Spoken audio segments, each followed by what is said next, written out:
RRB, l'invité du matin. Bonjour Jean-François Bodin. Bonjour Nicolas. De plus en plus de bacheliers calédoniens s'engagent dans des études supérieures, c'est ce qui ressort d'une étude de l'ISEE.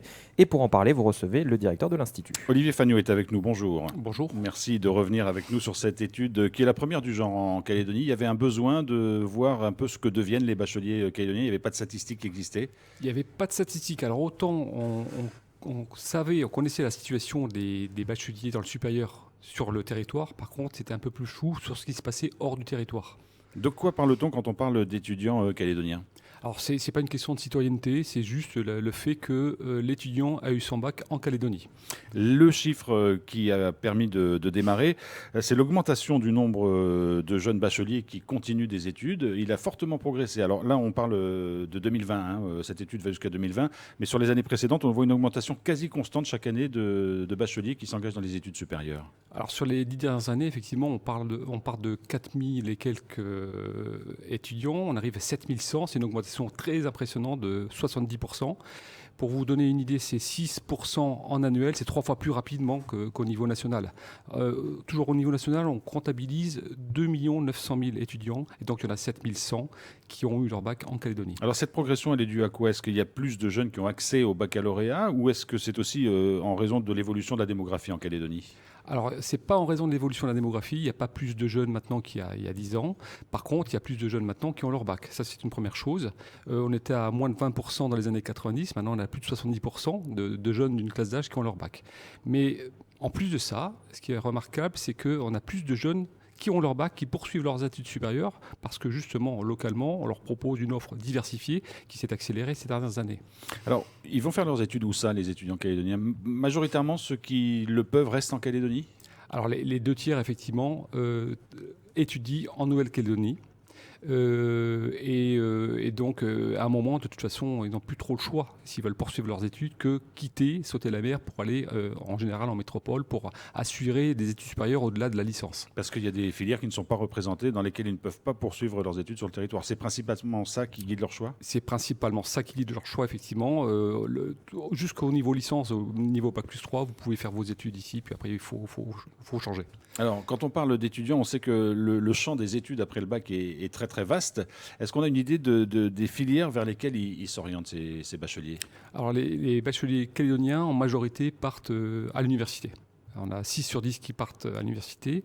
Et après, on a une grosse partie, et beaucoup plus importante qu'au niveau national, qui s'oriente sur des sections de techniciens supérieurs qui vont préparer un brevet de technicien supérieur. La proportion de ces étudiants est 2 fois plus importante en Calédonie qu'au niveau national. C'est une voie de débouché particulièrement importante en Calédonie. Qu'est-ce que ça veut dire ? On a une explication à cela ? Alors, c'est-à-dire que les dernières années, il y a eu un développement très important de ces sections. On est parti de 40 classes à maintenant on est à 70 classes en quelques années. On a 1500 bacheliers qui étudient maintenant dans ces structures-là. C'est un choix vraiment de développer ces types de classes pour attirer un public nouveau dans ces classes. Alors, est-ce que ça veut dire aussi que ces gens qui passent par ces classes ont des études plus courtes et donc un accès à l'emploi plus rapide ? Alors oui, théoriquement, c'est le but de ces classes, d'obtenir un niveau Bac plus 2 et d'être directement employable, mais il y a encore une proportion de jeunes qui vont poursuivre leurs études jusqu'au niveau maîtrise, master et voire plus. Alors justement, ceux qui s'engagent dans les parcours, ce qu'on appelle LMD, licence, master, doctorat, quelles sont les filières qui sont les plus représentées ? En tout cas, quelles sont les filières qui plaisent aux Calédoniens ? Alors, si on regarde par rapport à la structure nationale, on constate que les Calédoniens s'orientent plus sur les filières sciences, STAPS et économie-gestion. En contrepartie, les filières santé, alors moins présentes sur le territoire, donc sont moins représentées qu'au niveau national. Est-ce que votre enquête permet de savoir si justement ce choix est guidé par l'offre d'études proposées en Calédonie ? Peut-être certains aimeraient bien faire des métiers de la santé, mais il n'y a pas de filière en Calédonie et ils n'ont pas envie non plus de quitter le territoire. Alors, c'est difficile à dire. On sait que quitter le territoire était complexe, même si les dispositifs d'accompagnement se sont bien développés ces dernières années, même si les jeunes sont plus pris en charge. Mais en tout cas, c'est un choix complexe que de sauter la mer. Il y a de plus en plus de bacheliers donc, en Calédonie, on l'a dit.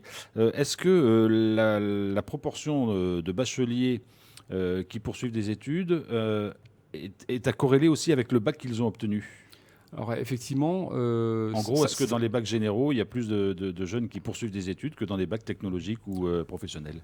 Oui, c'est très clair, hein. On a 82% des bacs généraux qui poursuivent en études supérieures, on a 75% des bacs technologiques et on a 35% des bacs professionnels. Donc effectivement, selon le bac que vous allez faire, vous avez plus de chances ou pas de poursuivre dans le supérieur. Cette étude porte jusqu'en 2020. On sait que 2020 a été une année particulière avec la crise Covid. Est-ce que ça veut dire que vous pensez qu'il va y avoir, parce que c'est une étude que vous allez désormais faire chaque année? Chaque année, effectivement. Vous allez l'actualiser en quelque sorte. Est-ce que vous pensez qu'on va avoir des évolutions? Est-ce que la crise Covid aurait pu perturber le parcours des jeunes? Alors, ce que l'on regarde, ce qu'on a vu, ce qu'on a observé, c'est que les bacheliers 2019 s'orientent à 85% sur le territoire. Alors on estime que ce 85% qui est finalement un record est lié aussi à la situation sanitaire de 2020 qui a pu freiner certains étudiants qui auraient aimé poursuivre en métropole. Donc on s'attend quand même en 2021 à avoir moins de monde sur le territoire et un peu plus en métropole. Est-ce que, alors évidemment, cette étude, elle va être sans doute scrutée, le vice-rectorat l'a menée avec vous, enfin vous aviez un partenariat pour avoir accès aux données et pouvoir travailler là-dessus. Tout à fait. J'imagine que ça intéresse aussi l'université parce que ça peut orienter son offre de formation. Vous avez déjà des retours là-dessus ? Des retours sur l'intérêt marqué du vice-rectorat, tout à fait, parce qu'en fait, nous, on constate des faits qui sont finalement à relier au choix politique. Quand vous avez 50% d'élèves qui viennent du bac pro en section de technicien supérieur, ça c'est le résultat d'un choix politique. Donc c'est tout à fait intéressant. Maintenant, ça pose des questions. C'est-à-dire que ces dernières années, les nombres de classes STS donc, ont été augmentés de façon très importante. Est-ce qu'il faut poursuivre cette augmentation? Est-ce que finalement les jeunes qu'on envoie dans ces classes réussissent mieux? Ça, c'est des vraies questions et qui intéressent bien entendu le vice-rectorat. Donc cette étude, elle peut orienter effectivement l'offre de formation en Calédonie avant le bac et après le bac, bien évidemment. En fait, c'est l'objectif au fait de faire un point à un moment sur la situation pour aider les décideurs à prendre leurs décisions. Alors on a l'habitude de dire que dans les études, les filles réussissent mieux que les garçons. Est-ce que c'est vrai? C'est vrai, en fait, même si dans la population il y a un petit peu plus de garçons, en fait, les filles sont plus présentes au bac et sont plus présentes dans les études supérieures et en plus elles réussissent mieux. Voilà. Donc ça se vérifie par les chiffres. Hein. Ça se vérifie tout à fait par les chiffres. Alors, ils ne font pas les mêmes choses, hein, forcément. Les filles sont plus présentes à l'université, où elles réussissent mieux, et sont moins présentes dans les filières sélectives, qui sont les classes prépa, qui sont les IUT, qui sont les sections de techniciens supérieurs, où les garçons sont plus précis, plus présents et réussissent mieux. Un mot peut-être pour terminer, parce qu'on l'a dit rapidement au début, un étudiant calédonien, c'est un étudiant pour vous qui a obtenu son bac en Calédonie. Hein. Tout à fait. Parce qu'il y a aujourd'hui à l'université une forte proportion, on ne le sait pas forcément, d'étudiants qui viennent d'ailleurs, soit qui ont eu leur bac en métropole, soit qui viennent du Vanuatu. Alors effectivement, on a 25% des étudiants en 2020 à l'Université de la Nouvelle-Calédonie qui ne sont pas des étudiants bacheliers tels qu'on les définit, soit parce qu'ils ont eu leur bac en métropole ou dans un autre territoire d'outre-mer, soit parce qu'ils sont étrangers. Et c'est le cas notamment d'une forte proportion de Vanuatais à l'Université de la Nouvelle-Calédonie. Une dernière donnée, Olivier Fagnou, on peut se réjouir évidemment que les bacheliers calédoniens poursuivent leurs études, mais la question c'est de savoir combien réussissent à la fin, parce qu'est-ce qu'ils vont tous au bout de leurs études? Est-ce qu'il y a un taux d'échec et comment ça se passe? Alors on estime qu'on a 60% des étudiants qui vont sortir du supérieur avec un diplôme. Le corollaire, c'est qu'on a 40% qui vont sortir sans aucun diplôme, bien que s'étant engagés dans le supérieur. On sait ce que ces jeunes deviennent ou ça fait partie des choses qu'il faudrait encore affiner à votre niveau? Ça fait partie des choses qu'il y a à affiner. Donc tous les ans, on aura une actualisation de cette donnée. Ça permettra de suivre l'évolution des étudiants calédoniens? Exactement. Merci beaucoup Olivier Fagnou d'avoir été avec nous ce matin. Merci, bonne journée.